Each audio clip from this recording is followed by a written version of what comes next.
Coming up on OU Nightly, we're taking a look at some showers, some that could bring some mixed precipitation to our area.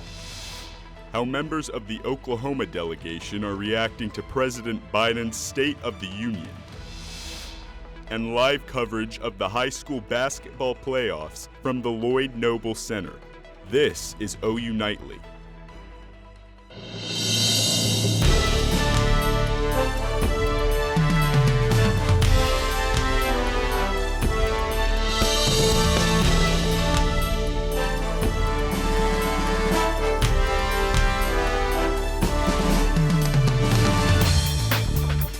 Your campus weather authority is receiving reports of sleet and snow mixing across the metro.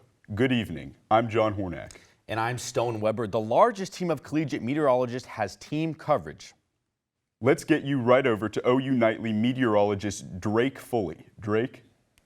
Yeah, right now we're taking a look at a live radar across the state. So far, it's looking like just rain, although earlier when we zoom into Norton, we actually had some reports of some rain and ice mixing. And right now we have OU Nightly meteorologist Josh Duncan outside to give us a report on what it's looking like right now. Josh? Yeah, Drake, I'm out here on the balcony just outside of Gaylord Hall, and it's just light rain right now. Haven't seen any sleet, but that's a possibility we can't completely rule out over the next few hours as temperatures continue to drop right now across the metro. Temperatures in the mid to upper 30s. You factor in a strong north wind, and it'll feel like the mid 20s coming up tomorrow morning, so it is going to be a cold start to the weekend. Drake, back to you. Yeah, and coming up in Maine weather, we're going to talk about there could be snow for some tonight. It's going to be a cooler weekend and warm temperatures return. Back to you guys at the desk. Thanks, Drake. An Oklahoma senator is reacting to President Joe Biden's State of the Union address. OU Nightly's senior political reporter Noah Mack joins us in the studio with the recap. Noah? Well, Stone, a lot to unpack here. The president kicked off the address by setting a dire tone for American democracy and drawing stark differences between him and his presumptive rival, former President Donald Trump. And he will battle Trump in November. Many Republicans have called Biden's address a campaign speech, including Oklahoma senior Senator James Lankford. Lankford had a moment on camera mouthing the words, "That's true," when Biden mentioned the bipartisan immigration bill, of which the senator was instrumental in drafting. That bipartisan bill would hire 1,500 more security agents and officers, 100 more immigration judges to help tackle the backload of 2 million cases, 4,300 more asylum officers, and new policies so they can resolve cases in 6 months instead of 6 years now. In a video reaction to the address, Lankford clarified that he believes Biden is still sitting on his hands when it comes to the southern border. Those facts were true, the facts that he was talking about, what was in the bill. But what the president conveniently left out were the authorities that he has right now that he's choosing not to use. Biden also called for a two-state solution between Palestine and Israel and officially announced the U.S. will build a pier on Gaza's coast to help streamline humanitarian aid. Stone, John. Oklahoma Governor Kevin Stitt is filing a lawsuit against Attorney General Gettner Drummond. Stitt's office says the lawsuit stems from a recent opinion by Drummond. The opinion issued last week led to the resignation of Tim Gatz, a Secretary of the Transportation and Executive Director of the OTA. Stitt said in part of the most recent AG opinion concerning Tim Gatz is flat wrong, and in order to continue working to make Oklahoma a top 10 state, a court will need to fix the mess the opinion created. In a post on X, Drummond called the lawsuit, quote, needless, and said Stitt works with the legislature to fix the problem. The Osage, they have the worst land possible. Members of the Osage Nation are Hollywood bound. Tribal members will perform an original song featured in The Killers of the Flower Moon at the Academy Awards this Sunday. The movie, made right here in Oklahoma, is breaking records as it was nominated for 10 Oscars. The song is also up for an Oscar for Best Original Song. When we return, 3 separate incidences have been reported just this week with United Airlines. The cause of those problems, that's coming up in News Center. And team of collegiate meteorologists is hard at work tracking Oklahoma weather. Drake's full forecast is just 6 minutes away. You're watching OU Nightly.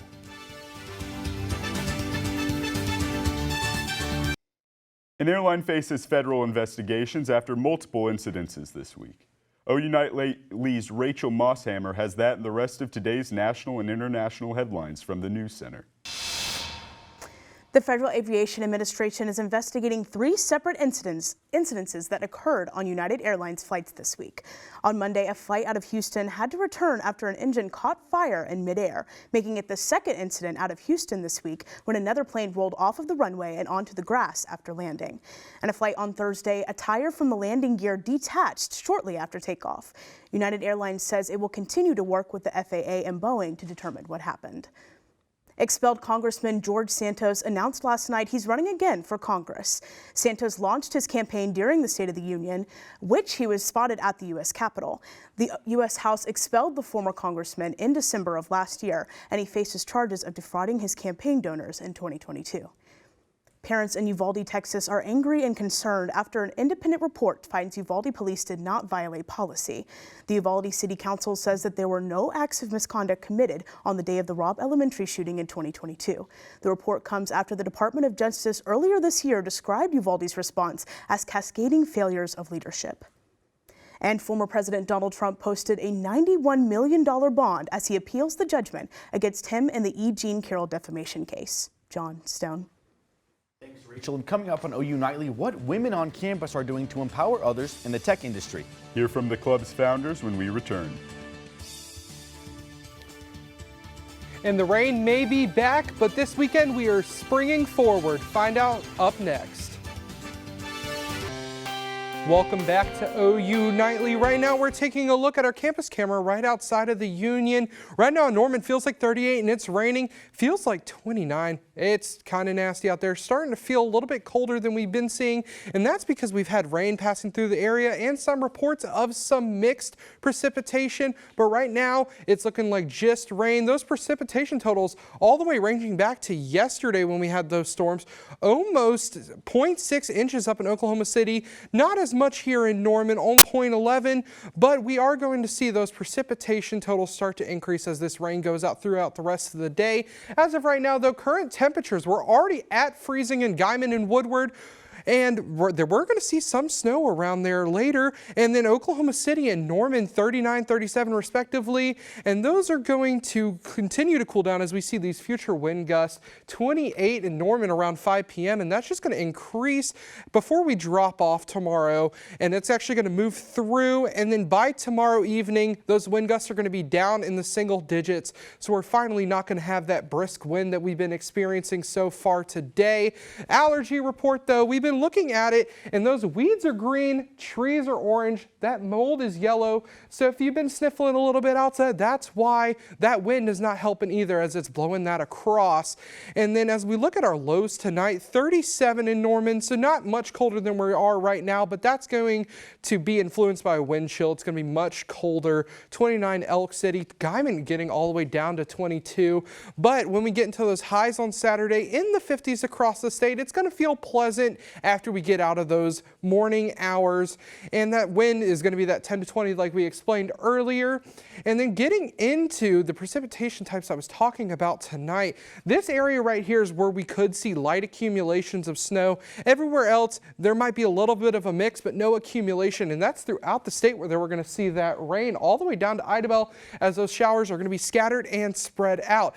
And this weekend, it's daylight savings time again. Spring forward, you got to turn that clock again 1 hour forward. Make sure to check your smoke and carbon monoxide detectors and plan accordingly as that comes up.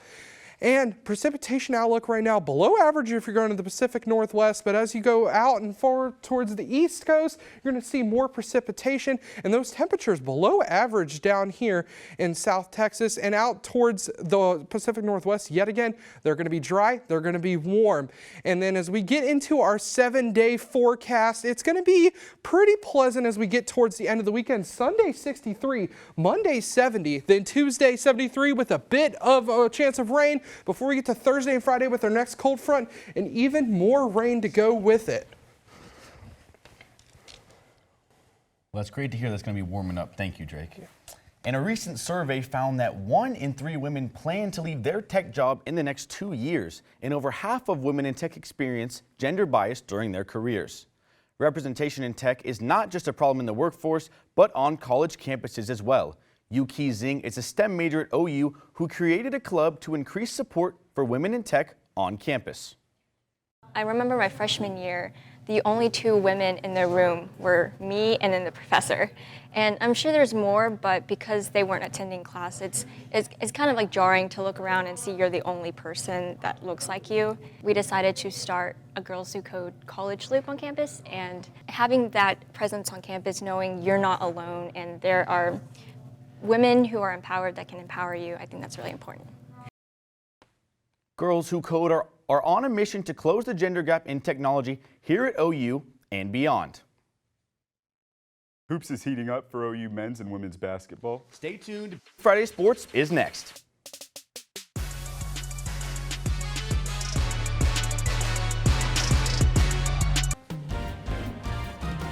Hello and welcome to Big Friday Sports. I'm Kenzie Iserman. And I'm Kaylee Carnine. Spring cleaning is coming soon, and it's time for OU football to dust off their cleats.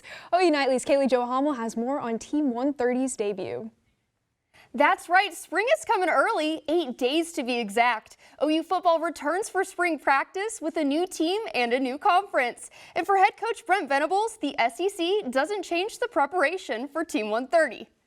This is maybe the most unforgiving league on the planet, and what we're getting ready to go into. We know that with clear vision, and but our focus has really been inside out and trying to develop, a team, a mindset, a culture, high standards. Certainly the roster is a big part of it. It hasn't been, well, let's put a really good team together for the Big 12, and then when we go to the SEC, let's go back and reevaluate and look at what kind of team that's needed there. Spring practice begins March 11th with the annual Red and White Spring Game kicking off on April 20th at 1 p.m. September 21st marks the first SEC test for the Sooners as they say howdy to Tennessee. Kaylee, Kenzie. Thanks, Kaylee Jo. OU women's basketball already has the back-to-back regular Big 12 title, but they're looking for more. In their last Big 12 tournament, the Sooners are the #1 seed. Tomorrow in the quarterfinals, they will play TCU, and the Sooners beat them 72-55 in the regular season. OU Nightly's Britton Ross sat down for an exclusive interview with a Sooner who traded in the OSU Cowgirl Orange for the Crimson and Cream. Sooner born and Sooner bred, but with a twist. Women's basketball senior Lexi Keys transferred from Bedlam rival Oklahoma State this season, adding to the short list of athletes who have played for both the Orange and Black and the Crimson and Cream. Being born here, raised here, and being honestly an OU fan, and then I think it's really special in itself, just being able to play on both sides of that and see what the preparation is like on both sides. The rivalry is really special, and I knew that growing up, just being able to watch it. And so being able to live that little childhood memory is really awesome. Keys is having a career year shooting the ball, and she credits that to head coach Jenny Baranchek and the program she's built. I think this program honestly just breeds confidence. I think to be good in her program and throughout this system, you have to be confident. And I think she just gives that to you. Whether you want it or not, she gives you confidence. Jenny is as real as she is on the outside, looking in on the outside as it is being on the inside. And it's kind of one situation like what you see is what you get. I think playing against her all those years that I did, you see the passion behind how she coaches, and you see the love that she has for her players while she's coaching, and she wants to win just as badly as they do. Keys has always had a competitive fire, winning 2 state championships in high school and winning the Class 3A state tournament MVP as a freshman.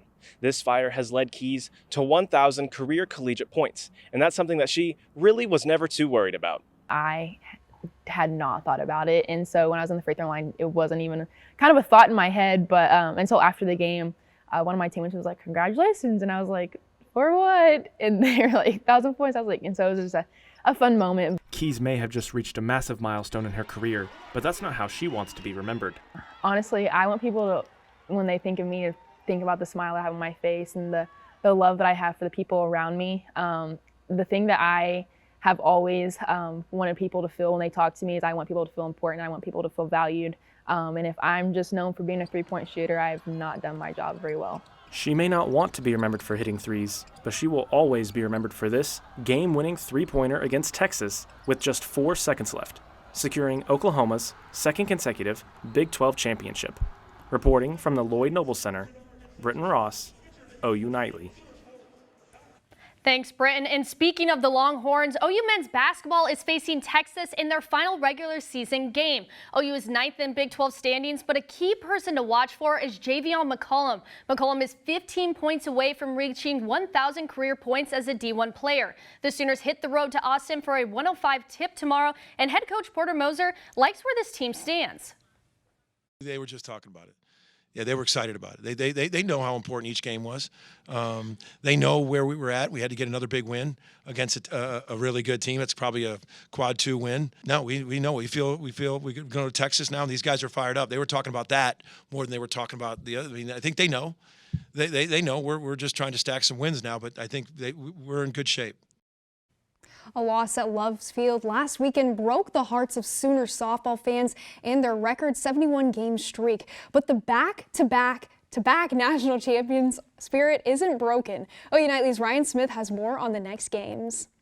February 29th, 2020. That was the last time before Sunday's matchup against Louisiana that OU softball had lost a game at home, adding on to the streaks snapped here at Loves Field. But these Sooner sluggers know that the adversity they face early in the season will only benefit them going down the road. I'm going back to the basics of like this game, we're going to fail more than we're going to succeed, and kind of putting that in the back of your head like, hey, let's have a good process and let's go through the things that you need to do off the field and then prepare so that when we're on the field it's ready to go. But I mean, adversity is a big thing in this game, and if we can get those early struggles on early, then it will work out later in the year. But it doesn't hurt to get started early. With Patty Gasso's squad getting back on track, run-ruling Texas A&M Commerce 9-0 in 5 innings on the backs of a combined shutout from Kirsten Deal and Peyton Monticelli on Wednesday night. But as Big 12 conference play rapidly approaches, so does an uptick in the foes they face. Dying down to one game a day is going to be really helpful just for us to kind of figure out what are we doing day in, day out, and we can lock in on that one game for that day. And this is where competition gets tougher and tougher, so like we're just gonna keep building and building each game. So yeah, I'm excited. I'm just excited. We'll have to wait just a little bit longer to watch these Sooners play in their final first conference matchup as members of the Big 12 against Iowa State, as tonight's matchup that was supposed to be going on at 6 was rescheduled for a doubleheader on Saturday. Reporting from Loves Field, Ryan Smith, OU Nightly. Thanks, Ryan. On the mound, OU baseball was supposed to be underway as we speak, but due to the weather, the game has been rescheduled for tomorrow at noon. It'll also be a doubleheader, but against UCF, with the second game beginning at 4 p.m. The Sooners stand at 6-5 on their season with a notable win against Tennessee. This matchup marks OU's first conference game of the season, but head coach Skip Johnson puts an emphasis on preseason games. There's no doubt. I mean, our schedule going into conference is really tough. So it's all those teams. You play good teams, they're all going to help you. That's the thing. I mean, you want to play the teams that you're probably going to see in a regional. All those teams really help you, prepare. Coming up on Big Friday Sports, we'll cover everything from Sooners tennis to gymnastics to wrestling. And we'll have a live preview of some high school playoff basketball from the Lloyd Noble Center. You won't want to miss it. Welcome back to Big Friday Sports. Now, Norman is known as the home of the Sooners, but today Oklahoma high school basketball battles in the Lloyd Noble Center for a state title. OU Nightly's Abby Williams has more. High school hoops are heating up as the Oklahoma State basketball tournament continues. This morning, I covered 6A boys basketball and got to see which two teams are advancing to the state championship. It was a battle between the Tulsa area this morning where the Owasso Rams and the Broken Arrow Tigers faced off in Norman for the state semifinals. The Tigers clawed at the Rams early on, but it didn't take long for Owasso to build a lead. The Rams led 29-20 at half and didn't let up. Junior Jax Kerr led the charge with a team-high 21 points. Final score, 53-43, Owasso. Next up was a dogfight between two schools just down the road from one another. The Edmond North Huskies and the Edmond Memorial Bulldogs battled it out in a crosstown showdown to prove who's top dog. The Huskies pounced first and led 24-15 at half. Three-star senior Chiante Tramble posted a team-high 18 points and sent the Bulldogs home with their tails between their legs. Final score 56-34 Edmond North. Packed with games tonight for 6A girls basketball. Owasso takes on Putnam City West in a 5A girls matchup. There's another Tulsa battle between Booker T. Washington and Sepulpa at 7:30, and Coweta takes on El Reno at 9. And for the 6A boys, the back-to-back state champs Edmond North takes on Owasso at 7 tomorrow night, right here in the Lloyd Noble Center. From Abby Williams, OU Nightly. Thanks, Abby. Number 20 OU women's tennis hosts two conference matches at the Headington Family Tennis Center this weekend. The first match is underway against the Cincinnati Bearcats, and the Sooners are currently 1-0 in doubles. Sunday's match is scheduled for 1 p.m. against West Virginia. For one final time in McCaslin Fieldhouse this regular season, OU men's gymnastics looks to sink Navy while saluting 3 seniors for senior night. The Big 12 Gymnast of the Week, Reagan Smith, and the OU women's gymnastics team look to harness the Hogs this Sunday on the road when they face the 12th-ranked Arkansas Razorbacks. Thanks for watching Big Friday Sports. I'm Kenzie Iserman. And I'm Kaylee Cardine. And have a weekend filled with some Sooner sports. Good night.